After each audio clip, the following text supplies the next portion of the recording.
back to another episode, and I'm here at the marina doing some work on a Sunday. Can't help myself. So this video, I didn't train for 2 weeks, and this is what happened. Why the fuck didn't you train for 2 weeks is probably what you're thinking right now. I know that's what I was thinking anyway, especially when I couldn't train for 2 weeks. But the reason why I didn't train for 2 weeks is not because I didn't want to train, not because I couldn't train, but because I wasn't really allowed to train. So I had some surgery. Now, before you like, hey Alex, are you alright, man? I am okay. I've not done any injuries, it was nothing serious, it was literally just some minor surgery, and it was something that I wanted to get done for my own self-confidence, and something that was on my mind, something that's been annoying me for a while, and something that I could not fix. And what that is gynecomastia. Now, before you jump the gun, let's address the elephant in the room. Usually, within my realm of health and fitness, gynecomastia is associated with people who are taking performance-enhancing drugs and steroids. Now, nothing against people who do that, especially those who do it correctly, more strategically, more pragmatically, and safely. However, as you may know, if you've been a fan for a while and watching, that is not something that I believe in, it's not something that I want to do or have ever done. So gynecomastia is generally a buildy, fatty tissue around the male breast muscle, right? Around the pectoralis. Now, what happens is through puberty that can come and go. So some of you may have had it, some of you may have it, and that's why I'm making this video, because you can do something about it. But generally, if it doesn't go away, it's gonna take a surgical intervention to be able to do so.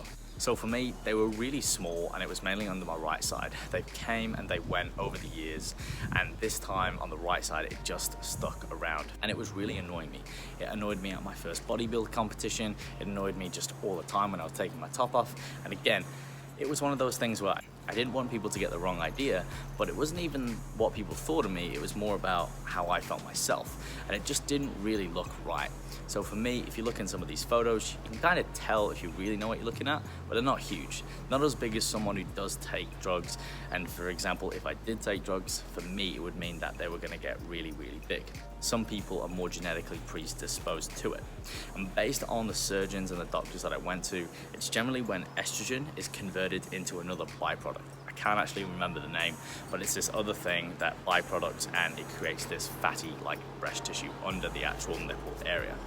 So it's quite sensitive, it doesn't make you feel too good, and again, it happens to a lot of teenagers when you're going through puberty, and a lot of guys who do take drugs who are predisposed to it. Some people, it doesn't affect at all. Again, it's one of those things. It's a genetic luck of the draw.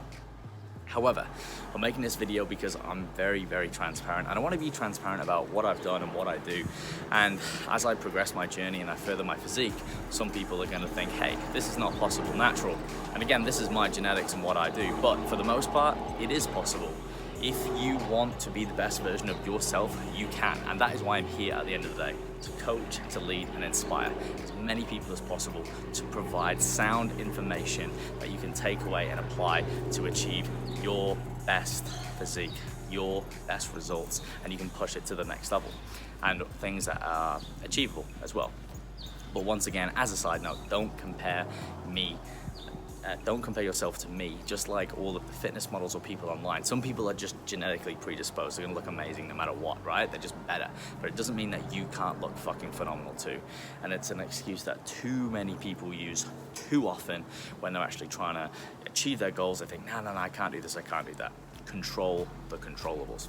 Anyway, guys, the gynecomastia procedure, to give you guys a bit of a heads up, was done by Dr. Wells. So Dr. Wells is under Dr. Lanza, some of the best surgeons in Australia, and quite frankly, I wanted the best of the best, especially when it came down to something like this. I've never had any major surgery before, or minor surgery, apart from my wisdom teeth, so I didn't want to fuck around, and these guys come highly recommended. So Dr. Wells is a super passionate and highly skilled surgeon, and he travels around the country, like a lot of them, under Dr. Lanza's group, performing these procedures, and he is known for his precision within the surgery and delivering immaculate results. So when it came to this, I wasn't going to mess around.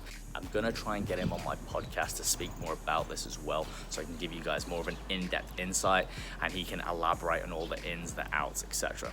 But fundamentally, what it is, it's a minor day surgery procedure. Depending on what you have to get done or your state of affairs. It's going to vary from person to person, but because mine were very small, it was a very quick and easy procedure. And these guys do it a little bit differently, where they inject this tumescent fluid, which stops a lot of the swelling, and it allows them to cut this fatty breast tissue out very easily. It allows them to work under the skin. And they use something as well called LIPOSCULPTURE, where they can actually remove fat from around the area and redistribute it at will. So they're doing a lot of procedures in the cosmetic world for females as well, for those girls who and guys who want to take fat out of certain areas and put it into other areas of the body. Again, if that's what you want to do, cool. I like to do that obviously through nutrition and training, but for some people who perhaps struggle or they're on the back end of it, they might need something, a little extra help, then hey, it's there. But for me, this was more prevention rather than cure, taking something out that I didn't want in to fix an asymmetric discrepancy in the body. So if you guys do have any questions, let me know. Make sure to DM me and I can give you more specific information for any of you out there. Because I know it's a bit of a gray area, it's a bit of a touchy subject. And there's going to be a lot of people out there who perhaps have this, or they're not aware of it and they don't know what it is, but there is something there. And I'm here to tell you it's fine. It happens to many people and you can do something about it. It can be something that, even if you don't have the best physique, it can make you feel like a little masculine. It can make you feel uncomfortable when you've got your shirt off. And again, it's one of those things that it probably affects yourself more than it affects other people, meaning that other people might not notice it, but you notice it. And that, at the end of the day, is what matters. So as I said, it's a minor day surgery. If you go with these guys, about 2 weeks off training, which is absolutely phenomenal, because a lot of the other surgeons I went to, it was up to 6 weeks. There was a lot more intrusion. There was going to be like drains and other things that you had to have, and it's just a whole ball ache. But these guys, it was brilliant. Had to wear compression for 2 weeks.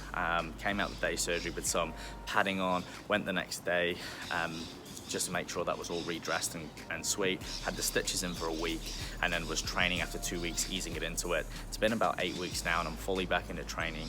Scarring is healed up like a tree. You can't even tell at all, and I'm super, super happy with it. So again, that is why I have not trained for 2 weeks. Now, on the other side of that, I wanted to talk to you about, if you don't train for 2 weeks, what actually happens to the physique.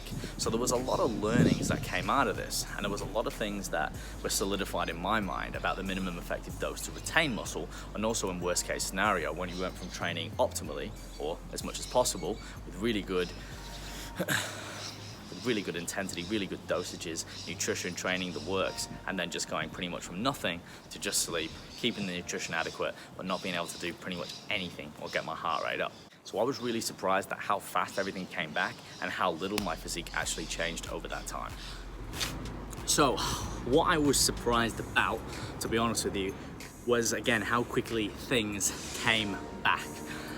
And it just proves that, again, as someone who is a natural athlete, you can maintain most of your muscle with a very, very minimum effective dose. COVID taught me that. Doing this taught me that even more. I went from literally nothing. I mean, at least in COVID, I was doing something. I was doing body weight. But I actually did nothing. I couldn't even get my heart rate up. I wasn't allowed, just in case the stitches or what they'd done internally started to swell up and get a bit of a hematoma or infected. So it was really hard for me, because I truly love training, and I would do it even if it was completely free. I'd be the guy turning up doing it, because for me it's therapy, and it is something that I truly get a buzz out of. And for those of you who lift and you love it, you know what I'm talking about. So as you can see, guys, I wanted to show you, you can't even tell. All right, complete transparency. This is it again, what, 6 weeks or 8 weeks or whatever it is, I don't know, but it's definitely been about 2 months.